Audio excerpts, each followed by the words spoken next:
Hi, this is Carice from Scofield Farm. I wanted to show you real quick how I personally render meltdown wax from when I harvest honey. I do it a way that I don't necessarily recommend to everybody. However, it's worked for me so far, and you could probably modify this to be a bit safer than how it is, and I'll show you why. I am melting down the wax that was left in the bag after we drained the honey from the spinner. And this is a very easy way to do it. The wax will melt, but the debris will be left in the bag, and wax naturally separates from water when it hardens. So I'll just turn it off, let it harden. It'll be easy to lift out of the water when it's cooled. The only word of caution that I am doing that's a bit foolish, that I would not recommend, is I have this over a light burner, like a fire burner. It could catch on fire. I am being very careful and holding it away from all sides, away from all heat.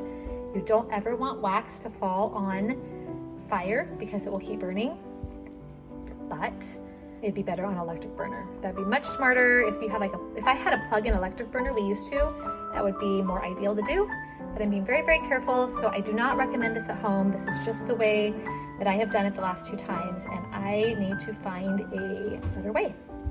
But yeah, this will become a wax like disc, and I will show you what that looks like when it's done.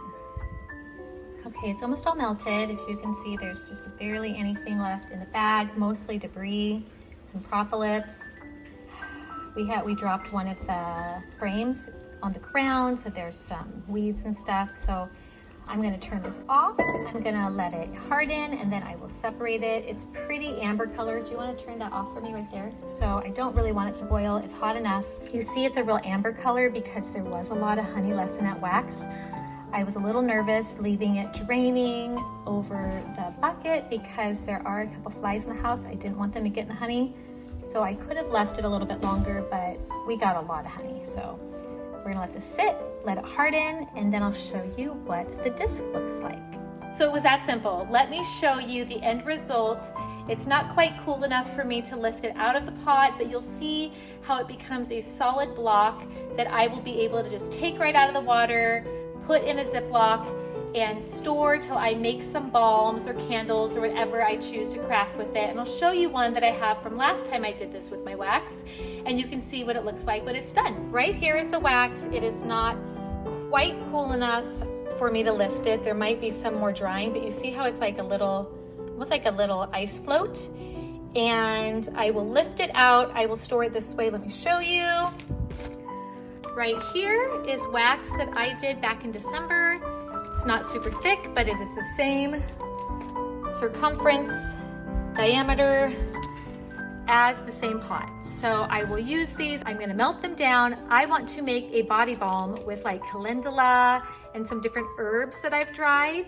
So that is my goal with these wax discs, I would call them, from my bees. See how simple that is? It doesn't have to be complicated. I'm sure there's better ways, but this way works for me. If you enjoy this, if you learned something, how about you hit the like button for me? Leave a comment. If you have advice how you have done wax after harvesting honey, I'd love to hear it in the comments below. And also, as always, I would love for you to subscribe and join us on our homesteading journey. Have a great day, and I'll see you real soon.